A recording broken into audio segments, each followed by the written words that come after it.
नमस्कार आदरणीय दर्शकवृन्द, यहाँहरूलाई हार्दिक स्वागत गर्न चाहन्छु। म नवराज तानुक। यो हो टेलिभिजनको विशेष लाइभ। यो विशेष सन्दर्भमा हामी देशको समग्र राजनीति विषयवस्तु र विकसित घटनाक्रमको बारेमा सही र सठिक विश्लेषण गर्ने प्रयास कार्यक्रममा गर्दै आएका छौँ। विशेषतः यतिखेर देश एमसीसीले बडो पेचिलो बन्दै गएको छ। देशको राजनीति ध्रुवीकृत भएको छ। कसैले यसलाई चाहिँ यो देशको हितमा छ भनिरहनु भएको छ, कसैले यसलाई चाहिँ देशको अहितमा छ, यो राष्ट्रघाती हो भनिरहँदा यो विषय यतिखेर संसदमा प्रस्तुत गर्नुपर्ने विषय, सडकको बहसको विषय बन्नु कति उचित हो भन्ने प्रश्न आम एउटा सर्वसाधारण जनताले पनि एमसीसी प्रति चासो व्यक्त गर्न थालेसँगै राजनीतिक दल र विशेष गरी प्रधानमन्त्री स्वयं शेरबहादुर देउवा, प्रतिपक्षी दलको नेता र अन्य सत्ता गठबन्धनको घटकका दलहरूलाई यतिखेर फलामको चिउरा चपाउनु जत्तिकै यो सकस परिरहेको अवस्था छ। यो विषम परिस्थितिमा खास गरी परराष्ट्रविदहरू पनि खासै बोलिरहेको देखिन्न। नागरिक समाजका अगुवाहरू पनि किता विभाजित छ।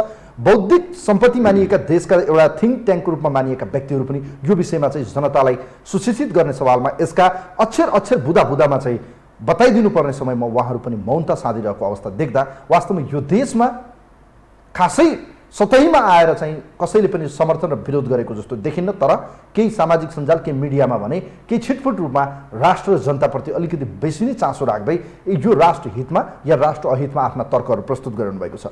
विशेषतः एमसीसी परियोजना अमेरिकी एउटा सहयोगी संस्था, त्यहाँको एउटा निगम मानिएको एमसीसी मिलेनियम च्यालेन्ज कर्पोरेसन एउटा कम्प्याक्ट अन्तर्गतको परियोजना हो, जसमा नेपालले झन्डै 55 अर्ब रुपियाँ नेपालले ग्रान्टको रूपमा अर्थात् अनुदानको रूपमा प्राप्त गर्दैछ। उक्त रकमलाई लिएर यति धेरै रडाको मचिनुको पछाडिको कारण साँच्चीकै अमेरिकी प्रभुत्व या अमेरिकी प्रभाव नेपालमा पर्ने सङ्केत प्राप्त भयो कि या एन्टी अमेरिकन सेन्टिमेन्ट या त्यो पोलिटिक्स गर्ने नेताहरूले या भनौँ अन्य सर्कलले आफ्नो निहित स्वार्थको रोटी सेक्ने काम यतिखेर गरिरहनु भएको छ।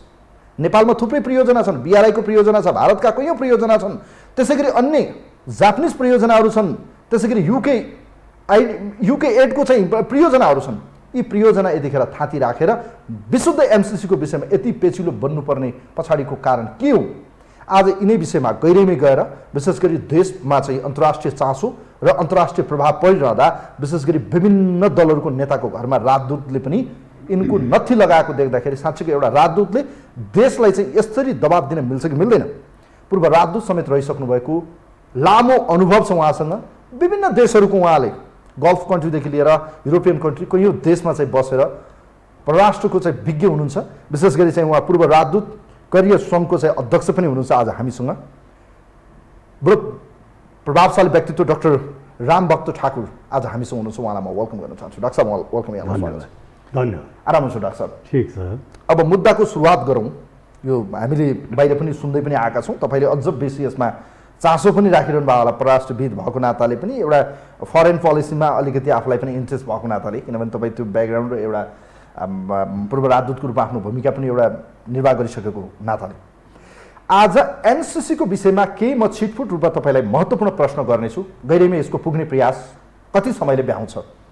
एमसीसी परियोजना वास्तविकता हो चाहिँ के? डाक्टर साहब, मैले नबुझेको यो सुन्नमा आयो, कसले भन्छ यो राष्ट्रघाती हो भनेको छ, कसले भनेको छ यो होइन, देशको चाहिँ बृहत्तर विकासका निम्ति आउने यो विशुद्ध एउटा परियोजना हो, यसलाई लिनुपर्छ, होइन यसलाई लिनु हुँदैन, यो देशको अहितमा चाहिँ यसले देशलाई ध्वंस पार्छ, बर्बाद पार्छ।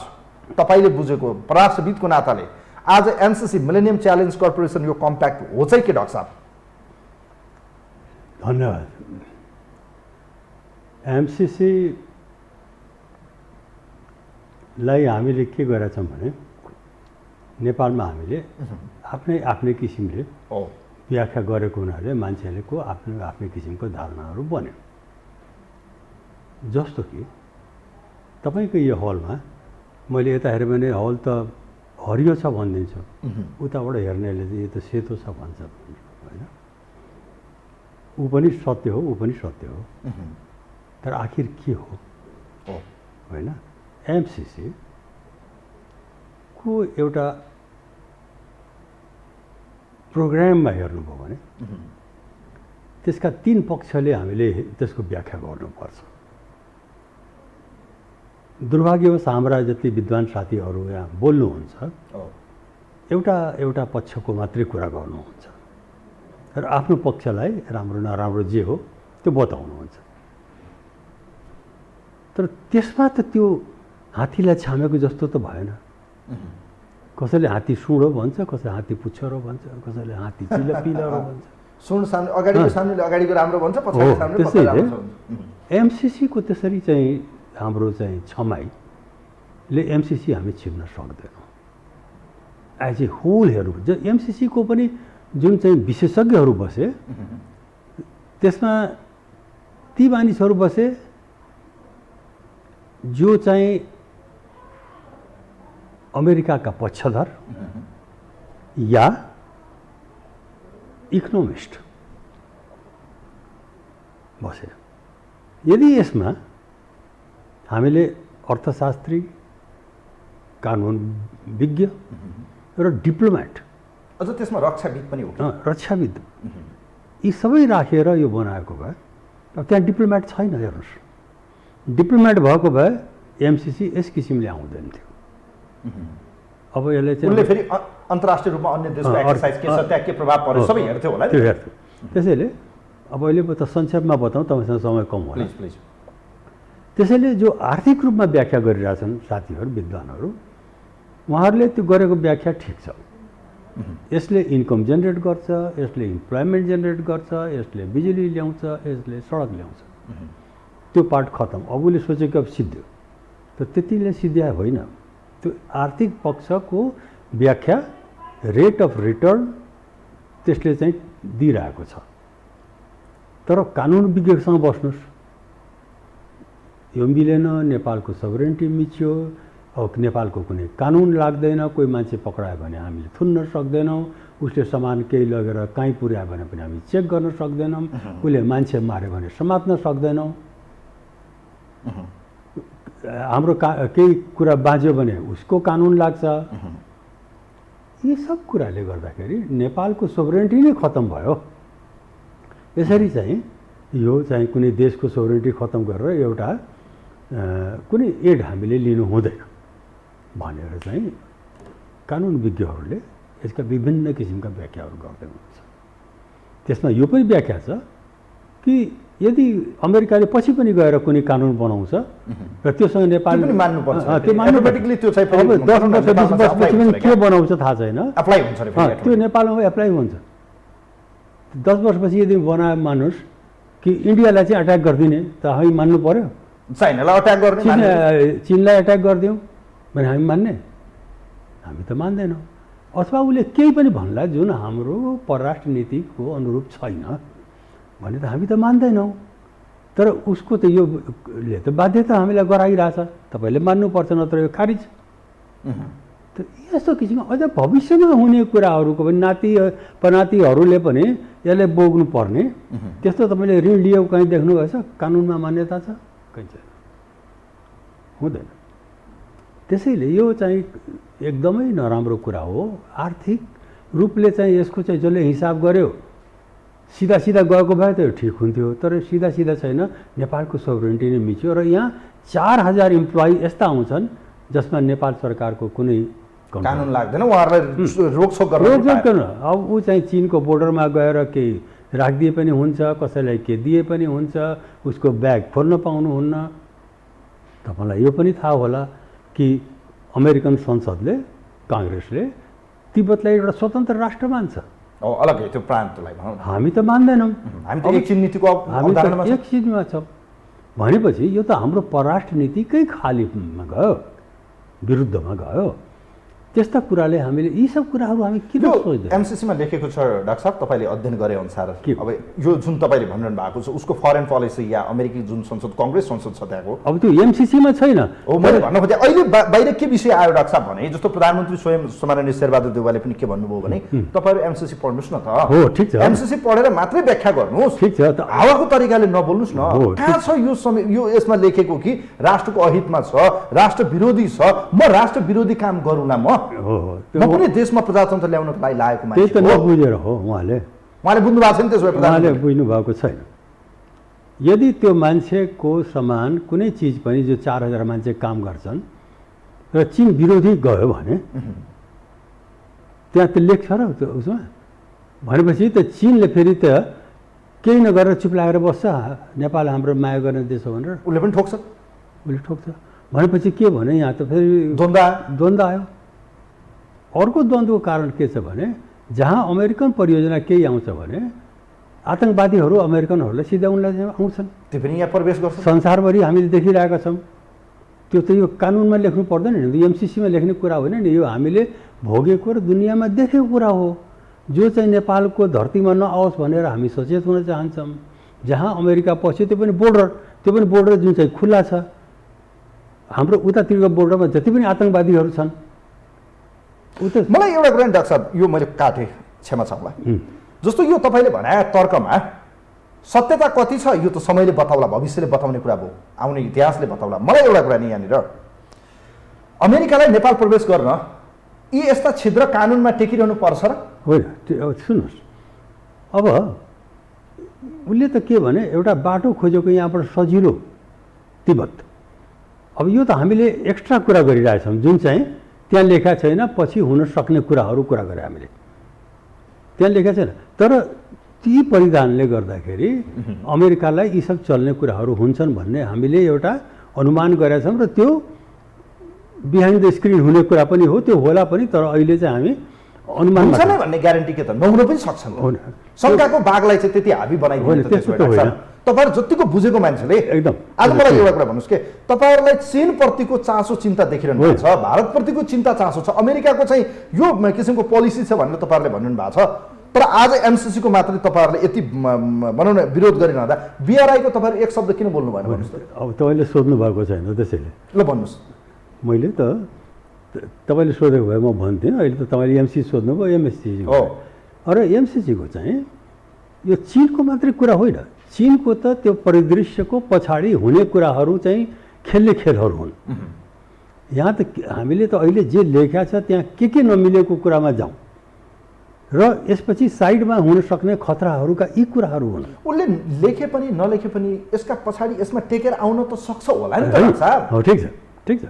त्यसैले अहिले चाहिँ म चाहिँ त्यसैमा यो भन्छु कि जस्तो मैले भने कि जस्तो 611 के भन्छ भने हेर्नुहोस्, 5.1 चाहिँ के भन्छ भने अमेरिकन पोलिसीको कुनै विरुद्धमा गयो भने खारिज हुन्छ। अब उसले अमेरिकाले संसारभरि के पोलिसी लिन्छ उसको विरुद्धमा हामी केही गऱ्यौँ भने यो परियोजना खारिज। 3.1 के भन्छ भने यो अडिट चाहिँ उसको सुप्रिमले गराउनुपर्छ, हाम्रो अडिट मान्दैन।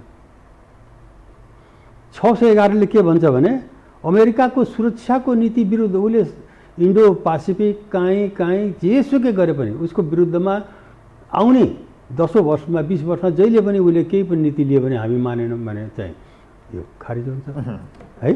भनेपछि त अहिले त्यो चिनको कुरै नगर्नुहोस्। अब जस्तो चिनैको लागि उसले कुनै नीति बनायो भने हामीले विरोध गऱ्यौँ भने खतम, यो खारिज हुन्छ। 7.1 के भन्छ कि जब चाहिँ यो कुनै नियम नेपालको नियमसँग बाजिन्छ भने उसको नियम चाहिँ लाग्छ, सोभरेन्टी नेपालको छैन। हेर्नुहोस्, त्यसपछि चाहिँ 22.24 को आर्टिकलमा इन्टेलेक्चुअल प्रोपर्टीको कुरा गर्छ, जसमा चाहिँ उनीहरूको अधिकार हुन्छ, नेपालको इन्टेलेक्चुअल प्रोपर्टीमा के अधिकार हुँदैन है। अब 6.8 मा जानुहुन्छ भने तपाईँ के हेर्नुहुन्छ भने ती मान्छे 4000 मान्छे जो हुन्छ उसलाई चाहिँ प्रिभिलेज र उनीहरूलाई जुन चाहिँ कूटनीतिक उन्मुक्ति दिएको छ त्यो त एकदम खतरनाक कुरा हो, त्यसमा हाम्रो केही लाग्दैन। यी सब कुराले गर्दा कि अब मैले कानुनी अडचनको कुराहरू गरेँ, आर्थिकको कुरा गरेँ, कानुनी अडचनमा यी सब अडचनले गर्दाखेरि हाम्रो सोभरेन्टी खतम हुन्छ, हामी केही गर्न सक्दैन। उनीहरूले जे मन लाग्छ गर्छन्, हामीले उसको बाहेक गऱ्यौँ कि ल यो खारिज यो बन्द भनेर हिँडिदिन्छ, त्यसमा केही लाग्दैन। भनेपछि यसलाई कसरी हामीले देशको हितमा मान्ने? मैले लेखेको कुरा गरेको, जसले सोधिरहेछ लेखेको छ कि छैन त्यसको कुरा गरेको। यो पहिले एग्रिमेन्ट हुँदाखेरि यो बुदाहरू देखियो, त्यसमा तपाईँले पढेरै त नोटेर गरेर ल्याएको नि। पछि गएर चाहिँ अहिले बिचमा चाहिँ जुन हामीले देख्यौँ कयौँ पटक अब प्रधानमन्त्री प्रचण्डले लिखित हस्ताक्षर पनि बुझाएको, पत्र पठाएको भन्ने कुराहरू पनि सुन्नमा आएको छ। अब त्यसको सत्यता बिस्तारै प्रधानमन्त्रीले भन्नुभयो यस्तो भएको छ भन्नुभयो, प्रचण्डजीले भन्नुभयो भएको छैन भन्नुभयो होइन। त्यसको सत्यता के हो त्यो पनि अब उहाँहरूले खोल्नु होला बिस्तारै, किनभने यो जनमानसमा एक किसिमको सार्वजनिक बहसको विषय बनिसकेको छ। डाक्टर साहब, यो एग्रिमेन्ट गर्दाखेरि यो कुरा लेखिएको कुरालाई उहाँहरूले बुझ्नु भएन कि अध्ययन गर्नु भएन कि साँच्चीकै उहाँ लहरमा लागेर जानुभयो कि अहिले आएर यो विषय प्रवेश गरिसकेपछि उहाँहरू प्रश्न गर्ने नैतिकता कसरी देखाइरहनु भएको छ प्लिज? त्यसैले भन्यो भने अब यो यति कुराहरूमा तपाईँले त सही गरेर आइसक्नुभयो, हो सही गर्नु नपर्ने, त्यो पनि हामीले अझ प्रपोजल हालेको क्या अझ। हजुर, अब यो त के भने अब गएर हामीले योजनामा हामीले एप्लाई गऱ्यौँ र सर्टेन थ्रेसहोल्डहरू थियो, थ्रेसहोल्डहरू हामी पार गऱ्यौँ, पास गरेपछि सेलेक्सन भयो, सेलेक्सन गरेर गयो, आएपछि यी सब कुराहरू आएपछि हाम्रो देशसँग चाहिँ मिल्ने र सभरेन्टीलाई चाहिँ खलल पुग्यो। देश चाहिँ बाँच्छ कि बाँच्दैन, किनभने अब अर्को एट्याक हेर्छौँ हामी कि अमेरिका जहाँ पुग्छ त्यहाँ आतङ्कवादीहरू पुगिरहेको हुन्छन्, एउटा आतङ्कवादीले चाहिँ एउटा पनि अमेरिकनलाई त्यहाँ किडन्याप गरिदियो भने सिद्धि अब त्यहाँ भयो। अब हाम्रो नेपाली यताबाट शरणार्थी भएर उता जान्छन् जो हामी अरू देशमा हेर्छौँ। यति यो सब खतराहरू छन्, त्यो खतराहरूको लिएर हामीले चाहिँ यो एमसिसी लिनै पर्छ भन्ने के छ र भाइ? यो चाहिँ हाम्रो देशको अस्तित्वसँग जोडेको हो, प्लिज यो चाहिँ हामी लिँदैनौँ, बरु अरू कुनै चिज लिउँला। अमेरिकालाई हामीले आफ्नो विरोधी र दुश्मन माने होइन, यो परियोजनाले हामीले सुट गरेन, हाम्रो जियो पोलिटिकल कारणले गर्दाखेरि सुट गरेन। त्यसैले बरु अमेरिकन कुन एड लिने छ, कुनै अर्को ठाउँमा जहाँ सुरक्षित छ, जे छ त्यो लिउँला, त्यो गरौँला। डाक्टर साहब, तपाईँले बुझेको जतिको अहिलेका शीर्षस्थ नेताहरूले नबुझेको हो कि आम सर्वसाधारणले यो कुरा तपाईँले भनेको कुरा सबैले बुझ्नु भएको छ है? एमसिसी नेपालको हितमा छैन भन्ने कुरा सर्वसाधारण एउटा मजदुर गरेर खाने एउटा सर्वसाधारण एउटा नेपाली नागरिक जो अलिकति साक्षर छ उसलाई पनि थाहा छ कि नेपालको हितमा एमसिसी हुन सक्दैन है। एग्रिमेन्ट भइसक्यो, अब यसलाई तपाईँ सेल्फ सुसाइड भन्नुहुन्छ कि अब यो एक किसिमको घाटीमा अड्केको यो एउटा हड्डी नै हो? एग्रिमेन्ट त यो ठिक छ, किन यस्तो गलपासो बन्यो आज? किनभने हामी कमजोर भएर होइन, एग्रिमेन्ट हुँदैमा चाहिँ त्यो अप्लाई गर्नुपर्छ भन्ने छैन। हामी इन्टरनेसनल एग्रिमेन्ट धेरै गर्छ, अफिस खोलेर कामहरू गर्ने, केही बजेट खर्च भइसक्यो भन्ने कुराहरू गऱ्यो भने त ठिकै छ नि, गऱ्यो भने गऱ्यो, अब त्यसैको यो हुँदैन, बन्द गरिदिनु पर्यो।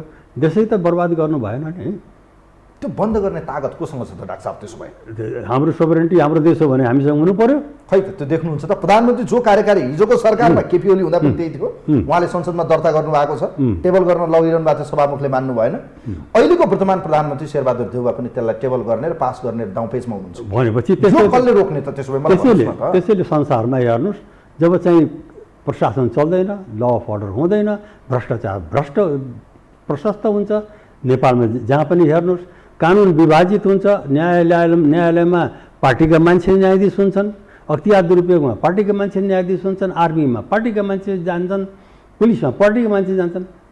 त्यो देश त्यस्तो भएपछि त्यो देशमा त के भने देश त असफल भयो बतायो। यहाँ काण्ड जो छ जुन चाहिँ एउटा पनि बाहिर आउँदैन, पक्राउँछ भने त खरदार सुब्बा र शेख शमशेरले खाएको चाहिँ 10,000 20,000को घुस पक्राउँछ, अर्ब खाएका मान्छेहरूको घुस पक्राउँदैन।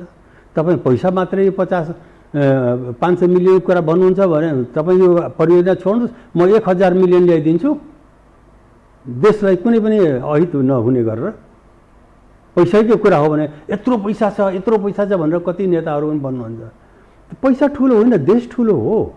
मैले अघि पनि भने कि मलाई अमेरिकनसँग चाहिँ केही छैन, त्यो मित्र हुन्, हामीले सुरुमा धेरै मद्दत पनि गरेका छन्। त यो योजना हाम्रो देशको लागि लामो इतिहास भएको छ, 70 वर्षको हाम्रो विगत, यो देशको लागि हाम्रो यो व्यवस्था भएको हुनाले, हाम्रो अस्तित्व बचाउन जरुरी भएको हुनाले मित्रहरूसँग हामी अनुरोध गर्छौँ, प्लिज यसलाई बुझिदिनुहोस्, बरु अर्कोतिर हामी तपाईँलाई युज गर्छौँ, तपाईँको सहयोग लिन्छौँ, यसले हाम्रो देशलाई खतरा। डाक्टर साहब, जस्तो यहाँनिर यो एमसिसी परियोजना संसदमा लग्ने दाउपेच जुन अहिले खेल भइरहेको छ, पक्ष विपक्षमा केही राजनीतिक दलहरू छन्, जनमत त एक छ, केही जनमत विभाजित होला, केही प्रबुद्ध व्यक्ति मानिएका जसलाई हामी अब यो बौद्धिक सर्कलको रूपमा हेर्छौँ, ती मान्छेहरू कसका के रोटी सेकिरहनु भएको छ।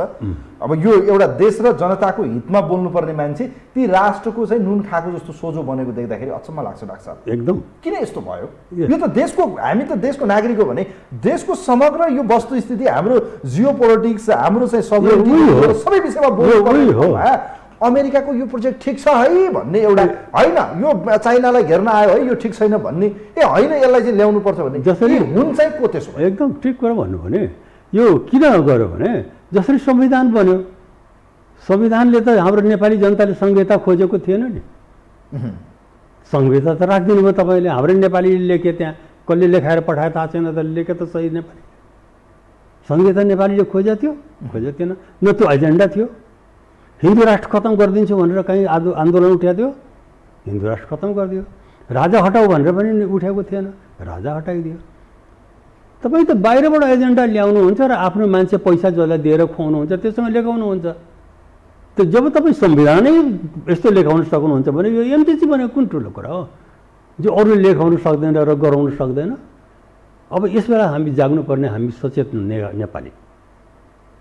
यदि हामी बचाएन भने भोलि चाहिँ हाम्रै बच्चाहरू शरणार्थी भएर यताबाट उता भाग्छन्, उता भाग्छन्, डर हुन्छ। अब एउटा एकछिन मलाई बोल्नु, म बिर्सिन्छु। किनभने दुईवटा कुरा अहिले म बताइदिउँ जरुरी। एउटा के भने हाम्रो परराष्ट्र नीति के हो भने हामीले यस्तो कुनै पनि सम्झौता या कुनै पनि यस्ता काम गर्दैनौँ जो हाम्रो मित्र दुईवटा छिमेकी राष्ट्र भारत र चीनलाई खराब हुने गरेर चाहिँ हामी कुनै पनि किसिमको हाम्रो भूमिबाट त्यस्ता क्रियाकलाप हुँदैन संलग्न परराष्ट्र है। त्यो हाम्रो यो चाहिँ प्रतिबद्धता छ। त्यसैले यदि यसले चाहिँ चीनलाई खराब हुन्छ भने पनि हामी गराउन सक्दैनौँ। भोलि हुनसक्छ इन्डियाले पनि खराब हुने गरेर कुनै पनि योजना आउँछ भने हामी त्यो पनि मान्दैनौँ, किनभने त्यो हाम्रो परराष्ट्र नीति हो। परराष्ट्र नीतिले चाहिँ हामीले एलाउ गर्दैन। भारतले पनि अब भोलि चाहिँ यहाँ केही आएर काश्मीरमा यो गरौँला ऊ गर्ला भनेर केही गर्नु थाल्यो भने हामी त एलाउ गर्दैनौँ। नेपालको भूमिबाट तिमीले चल्न पाउँदैन। हाम्रो लागि यो दुईवटा मित्र राष्ट्रको हित हेर्ने हाम्रो कर्तव्य हो, किनभने हाम्रो नीतिले यो भनिरहेको छ है। अब अर्को कुरा चाहिँ म बताउन चाहन्छु, यसलाई चाहिँ मान्छेले किन ख्याल नगरेको कि चाहिँ यो हामीले प्रतिबद्धता देखाए चाहिँ हाम्रो परराष्ट्र नीतिको विरुद्धमा जान्छ यो भनेर यो किन देखाएको। अर्को चाहिँ के भने मैले अरू एउटा के जरुरी भनेको थिएँ,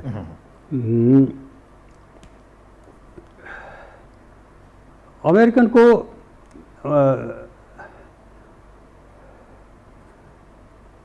फेरि त्यसो भए जस्तो अहिले एमसिसीको सवालमा जुन अब देखिएको यो परिस्थिति छ डाक्टर साहब, मैले के भनिरहेको छु भने रोक्ने सवालमा क्या अब यो रोक्ने तागत छ कि छैन, हामी रोक्न सक्छौँ सक्दैनौँ। दलबल तपाईँले देखिरहनु भएको छ, प्रचण्डलाई अमेरिकी राजदूतले गएर थ्रेट दिइसक्नुभयो। के गरेर तपाईँले होइन हिजो मागेको, आज किन यसको विपक्षमा तपाईँ विभिन्न दलका नेताहरूलाई फातिमा सुमार आउनुभयो, एमसिसीको उपाध्यक्ष, उहाँले सबैलाई भेटेर एक चरणमा उहाँले भनिसक्नु भएको छ तपाईँहरूको राय के हो, फेब्रुअरीभित्र मार्चभित्र कहिले हो तपाईँहरू पास गर्ने गर्नुहोस्, होइन भने हामी फिर्ता लगेर जान्छौँ र अमेरिकी सहयोग सबै बन्द हुन्छ उहाँले भनेर जानुभयो। अहिले उत्तर खोज्ने यो जुवारी जस्तो एक किसिमको बच्चाले खेला जस्तो चाहिँ यो एक किसिमको हामी चाहिँ आन्सर क्वेसन गरेर क्विज खेलेको जस्तो गरिरहेका छौँ, घरि यो भन्छौँ घरि त्यो भनिरहेका छौँ। डाक्टर साहब अहिले यो संसदमा लग्ने समय हो कि होइन, यो विषयमा राष्ट्रिय सहमति खोज्नु पर्थ्यो कि पर्थेन? दलहरू मेरो र तेरो जितका रूपमा राजनीतिक निहित स्वार्थको रोटी सेक्ने काम जस्तो, चुनावको एजेन्डा बनाउने र जनतालाई दिग्भ्रमित पार्ने काम जस्तो जुन अहिले भइरहेको छ, यसलाई एक सबैको एउटा मन एउटा एजेन्डा बनाएर यो देशको अहितमा छ हामी लिँदैनौँ भन्न सक्ने कि साँच्चैकै यो देशको हितमा छ हामी लिन्छौँ भन्ने कि यो विवाद सिर्जना गरेर चाहिँ जनमानस डिभाइड गर्ने? दुईवटा कुरा म सर्टमा भनिदिउँ। एउटा के भने हामीले कुनै पनि सम्झौता गऱ्यौँ भने त्यो रेटिफाई हुन्छ भन्ने नै हुँदैन। हामीले विश्वमा धेरै सम्झौता यति गरेका छन् जो अहिले पनि रेटिफाई भएको छैन है। त्यसैले यो रेटिफाई गर्नै पर्छ भन्ने होइन, किनभने त्यो गर्ने मान्छेले यो गरे हुन्छ कि ल मोटामोटी हेर्दाखेरि मैले यो ठिक छ तर मेरो देशमा चाहिँ गएपछि यो चाहिँ पुरा रूपमा जाँचेपछि ठिक ठहर्यो भने यसलाई अनुमोदन गरिन्छ भन्ने हुन्छ। त्यो चाहिँ हामीले आएर यहाँ देशमा हेर्दाखेरि यो ठिक ठहरिएन, यसलाई अनुमोदन गर्दैनौँ भनेपछि यसमा तपाईँले मलाई याक्न पाउनु हुँदैन, तपाईँले सही गरेर चाहिँ अब रेटिफाई गर्नै पर्छ भन्ने छैन। त्यो अमेरिकाले पनि कति रेटिफाई गरेको छैन, रुसले कति रेटिफाई गरेको छैन, चिनले गरेको छैन। जाउँछ घाँटी समात्नुहोस् न उनीहरूलाई, हुँदैन। यो इन्टरनेसनल लले यही भन्छ, तपाईँ मलाई किन परेशान गर्नुहुन्छ? फर्स्ट साइटमा मलाई ठिक लाग्यो, कसैलाई ठिक लाग्यो होला गर्यो कुनै चिज पनि, तर जब देशमा आएर जाँच्छु र त्यो खराब छ भने म चाहिँ मलाई नाइ भन्ने अधिकार हुन्छ। यो अन्तर्राष्ट्रिय कानुनले दिया हुन्छ, नेपाललाई पनि त्यो कानुन प्राप्त छ, त्यो अधिकार प्राप्त छ। मलाई यहाँ जाँच्दाखेरि ठिक लागेन म नाइ भन्न सक्छु। त्यो यो कुनै नयाँ कुरा मैले भनेको होइन। किन भन्न सकिरहनु भएको छैन त उहाँहरूले? त्यसैले किनभने सबैसँग चाहिँ अब किन अनुगृहित हुनुभएको छ थाहा छैन, यही त बुझिन सक्नु होइन। बुझ्न सक्नु किन उहाँहरू अबलाइज हुनुहुन्छ, त्यो देशसँग केही न केही चाहिँ तपाईँ खानु भएको होला, स्वार्थमा लिप्त हुनुहुन्छ, त्यसैले चाहिँ होला। मलाई राखिदिनुहोस् त, मलाई भन्नुहोस् त अहिले। म त हुन्न, तर एउटा कुरा भने ल्याउनुहोस् त, के छ मलाई, मैले त उसँग पनि खाएको छैन। देश हाँक्ने हिँडेका नेताहरूको हैसियत हेर्ने हो भने त लाज लाग्छ। हेर्नु एउटा यो एमसिसीको उपाध्यक्षले थर्काएर जाने, एउटा राजदूतले चाहिँ गएर नेताहरूलाई थर्काइदिने हो, या चाइनाको राजदूत या इन्डियन राजदूत या रसियन या जुनसुकै देशको। अहिले अमेरिकी राजदूतको सक्रियता बढ्यो, चाइना र रसियन, चाइना र अमेरिका। राजदूतले यहाँ कूटनीति गर्ने हो, राजदूतले यहाँ राजनीति गर्ने होइन। त्यसैले यो देश असफल भएको किन मैले भनेको, देशको किन राजनीतिले कूटनीति गर्नलाई म पनि त गएको, जहाँ पनि राजदूत भएको कूटनीति गर्न जान्छु। म राजनीति गर्न गएको हुँदिनँ। जुन दिन म राजनीति गर्छु पर्सन नन ग्राटा भन्छ, त्यसलाई चाहिँ देशबाट निकालिदिने अन्तर्राष्ट्रिय कानुनको कुरा गरेँ मैले। उसलाई 7 दिनको नोटिस, 1 दिनको नोटिस, 1 महिनाको नोटिस, तपाईँ देश छोडेर जानुहोस्। तपाईँको काम राजनीति गर्ने होइन। यहाँ राजनीति गर्नुहुन्छ भने अब त्यो हिम्मत हुनु पर्यो। अब तपाईँले हेर्नुभयो अमेरिकी राजदूतले प्रचण्डलाई गएर थर्काइदिने, माधव नेपाललाई थर्काइदिने, अब चिनको राजदूतले गएर नेताहरूको घर घरमा पुगेर देउसी खेलिरहेको तपाईँले देखिरहनु भएको छ। इन्डियन एम्बेसीको मान्छेहरू इन्डियन तपाईँको राजदूतले यो किसिमको नेता हिम्मत हुनु पर्यो। किन यो बढ्यो त्यो हिम्मत? त्यही त किन हिम्मत भएन? हिम्मत नहुने मान्छे त त्यसो चलाउनु भएन। त्यसैले संसारमा अहिले हेर्नुहोस्, जब देश असफल हुन्छ, यस्तै सब चिज टुटिसकेका हुन्छ, केही चल्या हुँदैन, त अनि देश चाहिँ के भने कुनै कसैको चाहिँ पन्जामा परिसकेका हुन्छ। कि त उताको पन्जामा पर्छु कि उताको पन्जामा पर्छु, यहाँ अरूहरू आएर चाहिँ यहाँ हामीलाई सिकाउन थालिहाल्छन्। अनि के हुन्छ भने सेना जाग्छ, देशलाई म बिगर्न दिन्न। किनभने यहाँको शासन, यहाँ कानुन, यहाँ संविधान, यहाँ कसैले केही काम गरेन, देशको कमसेकम अस्मिता र स्वतन्त्रता म बचाएर राखिदिन्छु। पछि फेरि चाहिँ चुनाव गरौँला, के गरौँला, तर चाहिँ अहिले देशलाई त बचाउनु पर्छ भनेर हरेक देशमा, हरेक देश त नभनौँ, जहाँ जहाँ यस्ता चाहिँ वितण्डना हुन्छ त्यहाँ चाहिँ आर्मी अगाडि आउँछ। राजनीतिक दल या राजनीतिक दलहरूका नेताहरू अहिले असफल एउटा त्यो सिनेरियो देखेको हो डाक्टर साहब? पक्कै हो नि। यो त एमसिसीमा तपाईँ यति कपाल दुखाउने कारणै होइन नि। अब तपाईँले किन यस्तो गर्नुभयो नि, किनभने तपाईँ एमसिसी यो जस्तो चेस हामी खेल्छौँ नि, चेसमा जब मलाई त्यस्तो लागिरहेछ, हरेक चिज मिलिसक्यो, अब एक चालमा राजा मात हुन्छ भन्ने चाहिँ जब स्टेजमा पुग्छ खेलाडी, र त्यस बेला अर्को खेलाडीले त्यो कुरा बुझेर त्यो मातबाट बच्छ भने त्यो मान्छे चाहिँ एकदम बौलाउँछ। किनभने सारा फिट गरिसकेको छ, अब राजा एक चालमा मात, उसले बुझ्यो, उसले त्यो चालको काउन्टर चाल चलिदिएपछि अब त खतम भनेपछि ऊ बौलाउन थाल्छ। अहिले स्थिति यही हो, एक चालमा मात। एमसिसी भनेको लास्ट चाल थियो, यो चल्न साथ त्यहाँबाट खतम। अब तपाईँ 14वटा प्रोटोकल सही भयो एमसिसीमा, 11-12वटा चाहिँ देखायो, 6-7वटा लुकाएर राख्यो, बताएन, जुन अहिले आइरहेछ। तपाईँले यो कुरा तपाईँ मलाई भन्दै हुनुहुन्छ, मैले 2 वर्ष अगाडिदेखि उठाइरहेको छु। 14वटा एम प्रोटोकल किन नबताएको? त्यो अलरेडी लुकाइएको है, सम्झौता गरेर। अब के गरेर किन नदेखाएको? पब्लिकलाई किन नदेखाएको? तपाईँ गोप्य सम्झौता गर्न सक्नुहुन्छ, र तपाईँले जनतालाई नबताए पनि हाउस त सोभरेन हो। हाउसमा तपाईँले एमसिसीको कागज लग्नुभयो, अनि 14वटामा 11वटा चाहिँ प्रोटोकल लग्नुभयो, फेरि 6वटा दिनु भएन। तपाईँ त सबै चिज लगेर हाउसलाई त बताउनु पर्थ्यो, त्यो हाउसमा पनि बताउनुहुन्न तपाईँ। अब अहिले 7वटा प्रोटोकल चाहिँ परेको छ, अब खनालजीहरू अरू कसले चाहिँ अहिले पाएको छ भन्नुहुन्छ। त्यो त मैले तपाईँले 2 वर्षदेखि कराइरहेको थिएँ, तपाईँहरू कानमा परेको थिएन कि हेर्नुहोस् त्यहाँ के छ। नेपाली अमेरिकन परियोजनालाई चाहिँ रक्षा गर्नेले अमेरिकन सेनाको भूमिका त्यहाँ के छ? त्यो परियोजना खत्तम भयो भने वारारारारारारा आएर चाहिँ आउँछ कि के छ, के लेखा छ हेर्नुहोस्। तपाईँलाई चाहिँ पढ्न चाहिँ त्यो 7वटा डकुमेन्ट गाह्रो छ भने यसो हेर्दा समग्रमा बुझ्दाखेरि त नेताहरूले त नपढिकनै चाहिँ यो अगाडि बढाएको किन नमागेको? म त 2 वर्षदेखि हेर्नुहोस् कुन टेलिभिजनमा यो भनेको छु। तपाईँ सबै पढ्नुहोस्, तपाईँ पढ्न भ्याउनुहुन्न भने दिनुहोस् मलाई चाहिँ। यदि 100 पानाको हो, 200 पानाको हो भने आजै राति पढेर भोलि म तपाईँलाई रिपोर्ट दिन्छु। बल्ल यिनको चाहिँ यो बुद्धि हुन्छ नि, कहिले बिर्को खुल्छ भन्छ क्या, बोतलको बिर्को खुलेको जस्तो देखियो है। अब त्यो पनि 1 महिनापछि फेरि उहाँहरू पनि चुप हुनुहुन्छ कि कहाँबाट चाहिँ उहाँलाई चाहिँ सुगन्ध आउँछ। मैले भनिसकेँ नि, अमेरिकी राजदूतले गएर प्रचण्डलाई भनिसक्नु, के हो तपाईँको तरिका? अब त्यो पनि फेरि त्यहाँबाट अर्कै ल्याङ्ग्वेज आउँछ कि तपाईँ सक्नु भएन भने एक्सपर्ट बोलाउनुहोस् र 100-200 पानाको हो भने आजै दिनुहोस्, रातभरिमा 200 पाना पढेर म तपाईँलाई भोलि बताइदिन्छु त्यहाँ के लेखेको छ। यति धेरै गोप्य सम्झौता या दस्तावेजहरू जुन किसिमले लुकाएर राख्यो अहिले बाहिर आइरहेको छ, तर उहाँहरू संसदमा अङ्कगणितको रूपमा डाक्टर साहब वार कि पार यसको पक्ष या विपक्षमा मतदान गरेर फाइनलाइज गर्ने पक्षमा प्रधानमन्त्री छलफलै नगरिकन अब आउने बैठक 30 गते बैठक बस्ने सम्भावना छ। सभामुखले म रोक्छु भन्नुभएको छ, केपी ओलीले भन्नुभएको थियो तपाईँ एमसीसी सदनमा सबै चिज बताउनुहोस्। र अर्को कुरा सुन्नुहोस्, म फेरि बिर्सन्छु, त्यो एउटा तपाईँले सबै चिज गर्नुहोस्, तर चाहिँ त्यो पढ्न दिनुहोस् मान्छेलाई, बताउनुहोस् जनतालाई, जनतासँगलाई किन नबताएको त्यो कुराहरू त्यहाँ के छ के छैन। र अर्को कुरा के भने यो कुरामा चाहिँ त्यो शान्ति भएर बस्नु हुँदैन। नेताहरूले चाहिँ यसो गर्यो भने मलाई लाग्छ कि यो देशको लागि बिल्कुलै अहित हुन्छ। र यो संसदमा लग्नुपर्ने विषय त हो या होइन डाक्टर साहब? हो, अब त्यही पोइन्टमा आइरहेको थिएँ, म अघि बिर्सिरहेको थिएँ।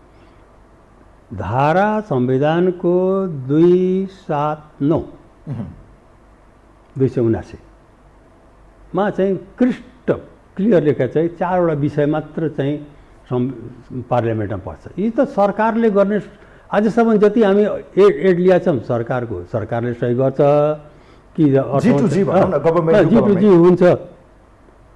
यो के हो कि तपाईँले चाहिँ पार्लियामेन्टमा लगेर होइन, पार्लियामेन्टले त 4वटा चिज मात्रै जान्छ भन्छ, शान्ति सुरक्षाका कुरा जान्छ भन्छ, सिमानाका कुरा जान्छ भन्छ, प्राकृतिक स्रोतको बाँडफाँड हुन्छ भने यस्तो जान्छ, यस्तो सामरिक कुराहरू जान्छ। कि त भन्नुहोस् यो सामरिक हो, लग्नुहोस्, तर भन्नुहोस् सामरिक हो। हामी सामरिकमा जाँदैछौँ एलायन्स हुनलाई, इन्डो पेसिफिकमा जाँदैछौँ, यो 4वटा चिज जान्छ। त्यो 4वटा त होइन भने तपाईँ किन लग्नु? तब यो लग्यो भने फेरि संविधान बाज्यो, त्यहाँ यो कसरी भ्यालिड हुन्छ? त्यो तपाईँले त्यहाँ गरेको नियम पास गर्नुभयो, के गर्नुभयो भने कसरी हुन्छ भ्यालिड? किनभने त्यो त संविधान लेखेकै छैन, त्यो कुरा तपाईँ त्यहाँ बहस गरेर पास गर्ने। र भोलि चाहिँ त्यसो भए अहिले त भारतले चाहिँ महाकालीको पुल बनाइदिन्छु भने त्यो पनि लगिदिनुहोस् न, त्यहीँ छलफल गर्नुहोस्। भोलि अरूले के दिन्छ त्यो पनि त्यही पार्लियामेन्टमा छलफल गर्नुहोस्। अब सबै चिज भएको सरकारको काम खत्तम। किन त्यसो भए कि त भन्नुहोस् कि यो संसदमा लग्नुपर्ने कारण के रहेछ डाक्टर साहब? के हो त यसको भित्री चाहना या इन्ट्रेस्ट के हुनसक्छ अमेरिकाको?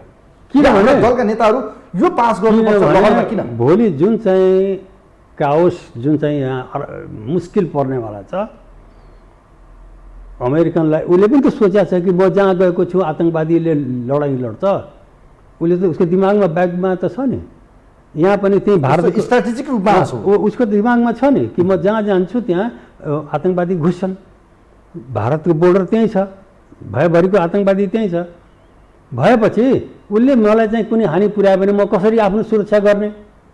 सुरक्षा मैले लगेर डर लगेर त्यहाँ गरेँ भने जुन चाहिँ 9वटा दस्तावेज अहिले पढ्नुहुन्न उहाँहरू, गऱ्यो भने त पार्लियामेन्टले सरकारले पास गरेर सरकार गयो खतम, अर्को सरकारले म मान्दिनँ भनिदिन्छ।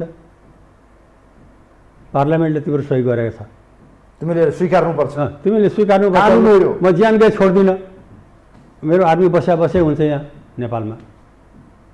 यही गर्नलाई हामी बसेको नेपाल। यो 500 रुपियाँ तपाईँले किन छोड्न सक्नुहुन्न? 500 million, 500 million dollar, 5,000 500 million dollar हो है।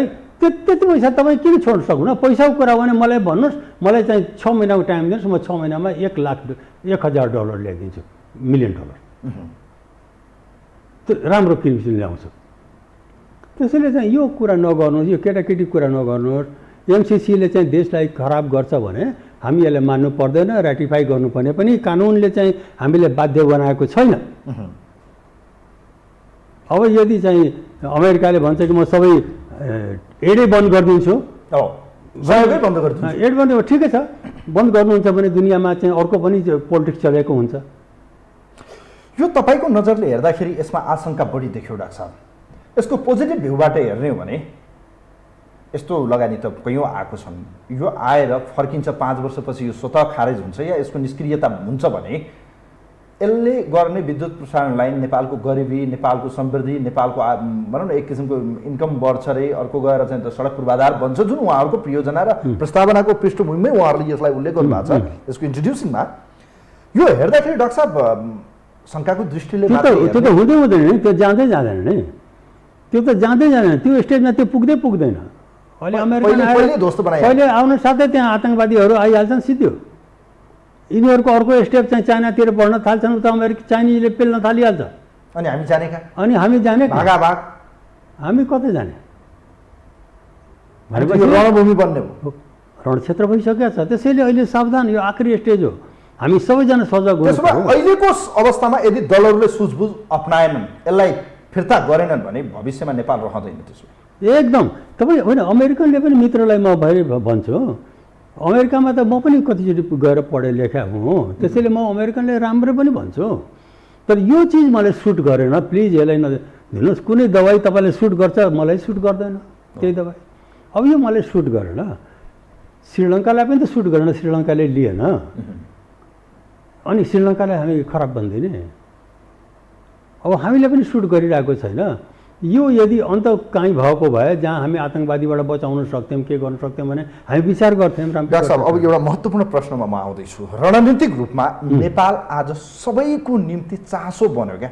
भारतले आफ्नो राजनीतिक प्रभुत्वदेखि लिएर माइक्रोदेखि भनौँ न माइक्रो म्याक्रो दुइटै उसले चाहिँ यहाँ आफ्नो पोलिटिक्स साना साना कुराहरूमा पनि आफ्नो इन्ट्रेस्ट देखायो। तपाईँलाई थाहा छ, किनभने त्यहाँ भारतीय पूर्व राजदूतको हामीले त्यो रञ्जित रेको किताब हेरे पनि देखिन्छ माइक्रो म्यानेजमेन्टमा कति चाहिँ उसले इन्टरफेयर गरेको छ भनेर। चाइनिज राजदूतको पनि सक्रियता र चाइना पनि नेपालमा एक किसिमको आफ्नो दबाव प्रभाव, जस्तो बिआरआई लगायत कैयौँ परियोजनाहरू आउँछन्, आइ पनि रहेका छन्, कैयौँ उहाँहरूका चाहिँ हिडन रूपमा कैयौँ यहाँ विद्युत प्रसारण लाइनमा उनले लगानी गर्न खोजिरहेको देखिन्छ पनि। पछिल्लो समय अमेरिका लगायत युरोपियनहरू पनि नेपालमा इन्ट्रेस्ट देखाइरहेको छ। खास गरी नेपाल किन यति धेरै सबैको चासो र क्षीणता र सबैको इन्ट्रेस्ट अझ बेसी भन्ने हो भने उहाँ आफ्नो रवाब दबाब बनाउन किन चाहन्छ? डाक्टर साहब प्लिज, यो सबै देशको बारेमा। यो तपाईँले चाहिँ यो प्रश्न यस्तो गर्नु हो, यसको चाहिँ उत्तर चाहिँ जम्मै लुकेको हुन्छ। उत्तर लुकेको हुन्छ, देखेको अर्को चिज हुन्छ, उत्तर लुकेको हुन्छ। कूटनीति यो यस्तो हुन्छ के, अब यहीँबाट तपाईँले चिनको लागि खेल्न सक्नुहुन्छ, भारतको लागि खेल्न सक्नुहुन्छ, यहीँबाट तपाईँ भारतको लागि खेल्न सक्नुहुन्छ, भारतमा गएर त खेल्न सक्नुहुन्न। चिनको लागि यहीँ छ, सिनचाङ यहीँबाट चाहिँ तपाईँले खेल्न सक्नुहुन्छ, चिनलाई मुस्किल पार्छ। हङकङ यहीँबाट गइरहेको छ, ताइवानको समस्या यहीँबाट चलिरहेको छ भनेपछि चिन त सजग हुनै पर्यो नि। अब यो सबै मैले अनसिन कुराहरू गरेको, देखाउनलाई तपाईँ एड गर्न आउनुहुन्छ, जहाँ त्यो आयो आर्मी आयो, उतातिर चाहिँ आतङ्कवादी आउँछ, आतङ्कवादीसँग लड्दाखेरि तपाईँको फौज आउँछ, यताबाट चाहिँ ऊ आउँछ, प्लान र प्रोजेक्ट त कहाँ कहाँ अब लडिराख्नुहोस्। यसमा थप एउटा प्रश्न गरौँ डाक्टर साहब। अब जस्तो यो भने हाम्रो आन्तरिक मामिला हो, यसमा वैदेशिक हस्तक्षेप नहुनु पर्थ्यो। जस्तो भारतले आफ्नो फेभरमा छैन भने उनले सक्दो दबाब दिन्छ कि रोक, यसलाई नल्या। तपाईँले यो बुझ्नुहुन्छ नि, चाइनाले आफ्नो फेभरमा छ, ल्या गरौँ, छैन पुरै तागत लगाएर रोक्ने प्रयास गर्छ। यो हाम्रो नितान्त प्रोपर्टी हो, गर्ने नगर्ने यसको फन्डामेन्टल राइट्स भनौँ, हामीले गर्ने सबै राइट्स, पोलिटिकल राइट्स होस्, जियोग्राफिकल्ली हामीले गर्ने, यो सबै हेर्दा पनि त त्यो त हाम्रो हो नि त। यो जुन हाम्रो सार्वभौमसत्ताको विषय, अखण्डताको विषय, हाम्रो राष्ट्रियताको विषयमा त हामीले गर्ने विषय हो। यसमा वैदेशिक प्रभाव पर्नुपर्ने हो र भने चिनले नगर भन्दैमा नगर्ने, इन्डियाले नगर भन्दैमा गर्ने, या भनौँ अमेरिकाले गर भने गर्ने, नगर भने नगर्ने, यस्तो गर्नुपर्ने हो र? त हेर्नुहोस् न, तपाईँले आफ्नै प्रश्नको जवाब तपाईँले दिँदै हुनुहुन्छ। जुन बेला राजाको समय थियो त्यस बेला यस्तो दबाब त हामी खाँदैन थियो, हामीमा अड्ने तागत थियो, राष्ट्रहित सोचेर हामी काम गर्थ्यौँ। कतिचोटि नो भन्यौँ, कतिचोटि यस भन्यौँ, राष्ट्रको हित सर्वोपरि हुन्थ्यो। त त्यस्तो संस्था अहिले छ यहाँ त। के भने अरूले पालेको संस्था चलिरहेछ, त्यहाँबाट पैसा आएन भने उनको पार्टी चल्दैन, अब पार्टी बिग्रिन्छ। यो अहिले चढेन भने मेरो प्रधानमन्त्रीको कुर्सी जान्छ, त्यसरी सपोर्ट गरिदिनु पर्यो। प्रधानमन्त्री कुर्सी इत्यादि ठुलो होइन नि देशको अगाडि, देश रहँदैन भोलि, त्यसमा सजग हुनुहोस्। अहिले हामी एकदम टर्निङ पोइन्टमा छौँ। अहिले भुल गऱ्यौँ भने आर कि पारको लडाइँ भयो। हामीहरूले यो बोल्नै पर्छ। हामीले बोलेनौँ भने फेरि को बोल्छ? हो त, तपाईँहरू त विज्ञ हो। हामीले बोलेनौँ भने कसले बोल्छ? भोलि मलाई गाली गर्नुहोस्, जे गर्नुहोस्, तर मैले देखेको कुरा त भन्छु म कि तपाईँहरू सजग हुनुहोस्। तपाईँहरू देखिराख्नु भएको छैन, मैले देखिरहेको। यो अन्य बुद्धिजीवी सर्कलहरू, परराष्ट्रका विज्ञहरू मानिनेहरू पनि एमसिसी सही हो भनेर किन भनिरहनु भएको छ उहाँहरू? यदि तपाईँले बुझाइको नजर र उहाँहरूको बुझाइको नजर अध्ययन त एउटै हो नि त, लेखाइ त एउटै हो नि त, एमसिसी प्रयोजना यो भन्ने त बुझाइ एउटै हो, तर व्याख्या फरक किन भइरहेको छ? हो, त्यसमा चाहिँ व्याख्या के छ भने परराष्ट्रको विज्ञहरूमा चाहिँ त्यस्तो चाहिँ मलाई लाग्दैन है। परराष्ट्रबाट चाहिँ जुन चाहिँ क्यारियर डिप्लोमेटहरू जो आएछन् उहाँहरूमा चाहिँ यस्तो विघ्न चाहिँ त फरक छैन विचार। राष्ट्रहित सबभन्दा ठुलो हामीले पढाएका हुन्छौँ र गरेका हुन्छौँ। हुनसक्छ एक दिन चाहिँ एमसिसी नै राष्ट्रहितमा सबभन्दा ठुलो प्रयोजना होला, हामी मान्छौँ, तर आज छैन। त्यसले हामी आज मान्दैनौँ, किनभने राष्ट्रहित हाम्रो लागि ठुलो हो। तर चाहिँ यो तपाईँले भन्नुभयो कि यो किन यस्तो भएको भने यो प्रभाव के हो भने अब देश कमजोर भएको छ, यसलाई थाम्ने र कसैले रोक्न मान्छे नभएपछि नै बाहिरी प्रभाव हुन्छ नि। अब देशले चाहिँ अब यो विदेशीहरूलाई खेल्ने मौका यही हो, किनभने नेपाल टुक्रा टुक्रा हुने किसिममा चाहिँ गइसक्यो। कसैमा शक्ति छैन, क्षमता छैन, संस्था सबै बिगारिसके। अब पार्लियामेन्ट बिग्रिसक्यो, अदालत बिग्रिसक्यो, अख्तियार छैन, केही छैन भने त अब उसलाई के चाहियो? अब यसै बेला त नि अब यहाँ चाहिँ व्यवस्था मिलेन अनि त्यहाँबाट भर्र आएर व्यवस्था मिलाउन आउँछ नि त, कि तपाईँहरूको व्यवस्था मिलाउन सक्नु भएन म मिलाइदिन्छु। होसियार हुने बेला हो यो गर्नु। तर यो हिम्मत छैन भने यतिको कुरा प्रधानमन्त्री अहिलेको शीर्षस्थ नेताहरूले बुझ्नु भएको छैन। जनता यो भन्दैछन्, हामी के गर्दैछौँ भन्ने किन बुझेन? उहाँले चाहिँ अब यो गर्नु भने बहुत गलत गर्नुहुन्छ, किनभने उहाँ चाहिँ अनुग्रहित होला, न त अनुग्रहित नहुने मान्छेलाई र अमेरिकाले पनि मेरो पैसा लिएन भनेर चाहिँ रिस गर्नुपर्ने केही कारण छैन नि। या त त्यो लास्ट चाल हो सहको चेसको, अब म मात गर्दैछु भनेर चाहिँ अब यो त्यसैले यो चल्न साथ अब राजा मात भनेर त्यो छ, त्यसैले उसले रोक्यो कि त्यसलाई खतरा भइरहेछ, किन सब चिज मिलाइसकेको छ। नत्र चाहिँ यताउति भएको भए त मान्नु पर्ने हो नि त। किन चार्जै लिएन त्यो श्रीलङ्कामा किन त्यस्तो गर्नु? जान्नु न, श्रीलङ्कामा गरिदिनु न। श्रीलङ्का मात्रै हो र अहिले मलेसियाले चाहिँ एमसिसीका प्रोजेक्ट खत्तम गरिदियो। हेर्नुहोस् यहाँ मालीले खत्तम गरिदियो, मालदिप्सले खत्तम गरिदियो, मार्शल आइल्यान्डले खत्तम गरिदियो, श्रीलङ्काले खत्तम गरिदियो, एमएनले चाहिँ सस्पेन्ड गरिदिएछ। यति कन्ट्रीले पनि त गरिसक्यो नि। यो हामीले मात्रै होइन, अरूले माने भन्छ भने कुनै देशले मान्यो भने त उसको छेउमा चिन छैन। तपाईँले देख्नु भएन, मेरो देशको चिन छ। मैले त्यो उदयमान शक्ति छ र म उसको सेन्सिटिभिटी बुझ्नुपर्छ।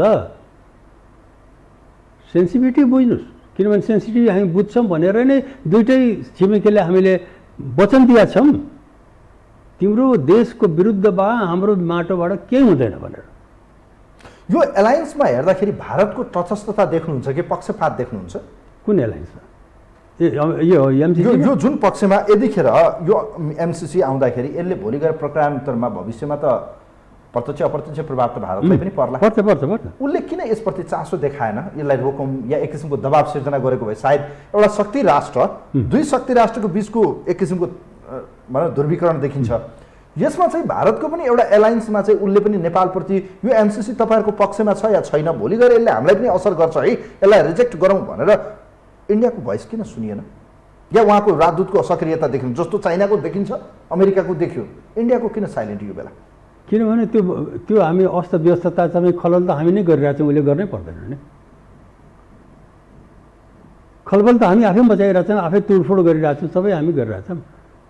यो यो यो एमसिसीको पछाडि इन्डिया र चाइना दुवै एउटा एलायन्समा छ। त्यसो इन्डिया र तपाईँको अमेरिका हो।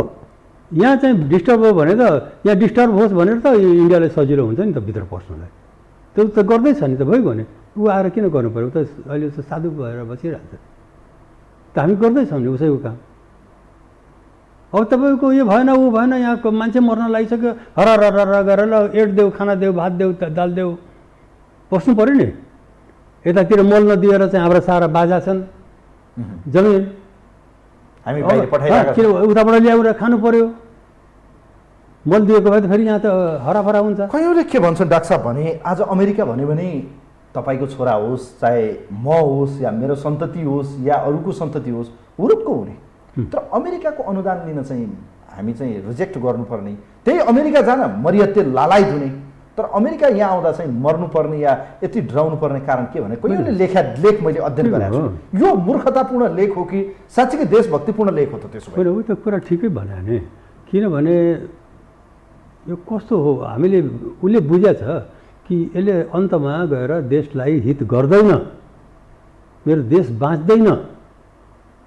अमेरिकामा गएर पढ्नु बस्नु, देश राम्रो छ, ह्युमन राइट्स छ, डेमोक्रेसी छ, सब चिज नम्बर 1 टप 1 छ, एजुकेसन राम्रो छ, त्यो त सब ठिक छ नि।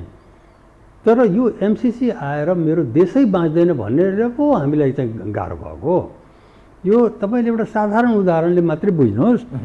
एउटा बुचरले, कसाईले एउटा खसीलाई ल्याउँछ, खुब मजाले राख्छ, खुलाउँछ, पिलाउँछ, आहा कस्तो ह्युमन राइट्स, यो त मान्छे राम्रो छ।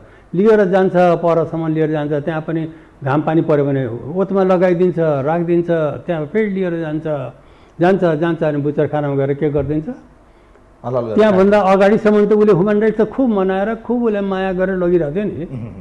अन्तमा के जान्छ, त्यही अन्त हाम्रो यही हो।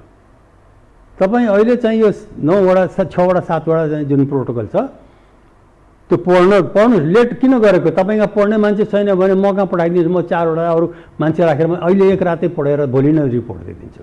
100-200 पाना हो भने त म रातभरि पढेर भोलि म एक्लै गरिदिन्छु।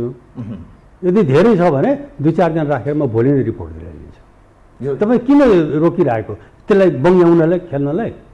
पढ्नलाई यति लेट लागिसक्यो 7 दिन, किन भन्न सकेको त्यहाँ यस्तो छ? अब अर्को कुरा सुन्नुहोस् एकछिन, यस्तो किसिमको एग्रिमेन्ट प्रोटोकलहरू सही गर्दाखेरि जो देशसँग चाहिँ विदेशसँग चाहिँ सम्बन्धित छ, अर्थ मन्त्रालयले चाहिँ परराष्ट्रको राय लिन्छ, राय लिनुपर्छ। किन तपाईँ आफ्नै मनले चाहिँ तपाईँ एग्रिमेन्ट गर्न सक्नुहुन्न? परराष्ट्रमा सोधिएकै छैन, अर्थमन्त्री आफै दौडिरहनु भएको, आफै गरेर चाहिँ चटचट सही गरेर तपाईँले गर्नुभयो, परराष्ट्रमा राय लिनुभयो। हुनसक्छ परराष्ट्रले चाहिँ यसमा हुँदैन, डिप्लोमेटिक रूपमा त के पो छ, त्यहाँ उसले अर्को कुरा भन्थ्यो कि सही कुरा भन्नुभयो। डाक्टर साहब अन्त्यमा एउटा मात्रै प्रश्न छोटोमा म चाहन्छु जवाब, समय सकियो, खास यो जाँदै मात्र। अब एमसिसी के हुन्छ जस्तो लाग्छ अहिलेको यो पुरै सिनेरियो हेर्दाखेरि, दौडधुप विवाद यो चर्चा हेर्दाखेरि तपाईँको मनले पनि त अलिअलि त आत्माले पनि त बोल्छ भन्छ क्या कहिलेकाहीँ मान्छेको। धेरै बुझ्नु भएको छ तपाईँ, मेरो बाउसराको मान्छे, के भन्छ तपाईँको मनले, के हुन्छ एमसिसी? हेर्नु, एमसिसी अब के हुन्छ भने यदि मानिसमा राष्ट्रिय भाव उठ्यो देउबाजी या अरूमा पनि भने यो जाँदैन, टेबल पनि हुनु हुँदैन, अमेरिकालाई मित्रलाई त हात जोड्न सक्छौँ हामी, यो हाम्रो देशको हितमा छैन, जनता पनि मानेको छैन, कुनै अर्कोतिर हामी तपाईँसँग मिलेर गरौँला, त्यसरी जाउँ, अमेरिकालाई हामी कहिले पनि हामी मित्रभन्दा कम ठान्दैनौँ, म पनि ठान्दिनँ। तर मेरो देश खतम होला भनेर मात्रै मैले विरोध गरेँ हो। उहाँहरूले पनि त्यही गर्नु पऱ्यो यदि उहाँमा त्यस्तो भाव छ भने। इन केस यो पास गर्यो भने भोलिदेखि हेर्नु होला, त्यही रातदेखि हेर्नु होला, यहाँ आगो लाग्छ, कति मान्छे मर्छन्, कहाँ के हुन्छ। र एमसिसी त चल्दैन, देशमा चाहिँ अराजकता र मान र खुन खैला र आगो बल्छ, फेरि त्यसपछि अरू के हुन्छ जो चाहेका छन् त्यही सब। नेताको मेन्टालिटी के देखिरहनु भएको छ तपाईँले? म त यो देखिरहेको छु कि चाहिँ यो चाहिँ नहोस् भन्छु म, तर चाहिँ यो चाहिँ जो लागि परेका छन् वार कि पार, त्यो वार कि पार हो, देशलाई डुबाउनलाई मात्रै लागेका छन्, नगरून्। यदि गऱ्यो भने त्यही मोमेन्टदेखि देशमा चाहिँ आगो बल्छ। हस्, यहाँलाई समय विचारका लागि कृतज्ञता व्यक्त गर्न चाहन्छु। तपाईँले यस्तो गम्भीर कुराहरू उठाउनु भयो, यो देशले चाहिँ यो कुरा अझै बुझ्नुपर्ने हो। दुर्भाग्यवश मान्छेले एउटा पक्ष मात्रै बुझेर कुरा गरिरहेछन्। अन्त सबभन्दा ठुलो पक्ष हो ज्यान, राष्ट्रको ज्यान भनेको राष्ट्रको आफ्नो हाम्रो अस्तित्व। त्यही बचेन भने मलाई यहाँ कोट किनिदियो, मलाई यति खुवाइदियो, उति खुवाइदियो भने जति मिठो र जति सुन्दर देखे पनि सुनको पिजडा के काम लाग्यो, के लाग्यो। त्यसैले ज्यान बच्दैन भने चाहिँ त्यो कुरा हामीले चाहिँ स्वीकार गर्नु हुँदैन। तर दाता जो हुनुहुन्छ उहाँले चाहिँ सदायताले आउनुभएको छ भने उहाँको पनि प्रयोग गर्ने, कुनै अर्को ठाउँमा प्रयोग गरौँ, मित्रता राखौँ, तर यो चाहिँ यसलाई अस्वीकार गरौँ। थ्याङ्क यू डाक्टर साहब, धेरै धेरै धन्यवाद दिन चाहन्छु।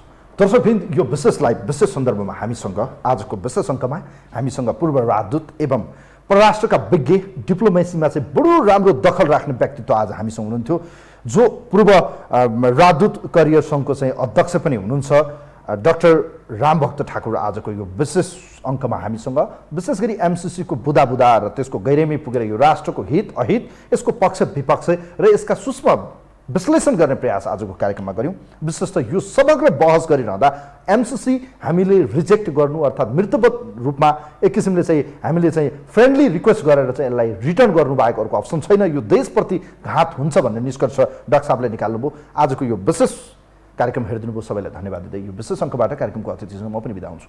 नमस्कार।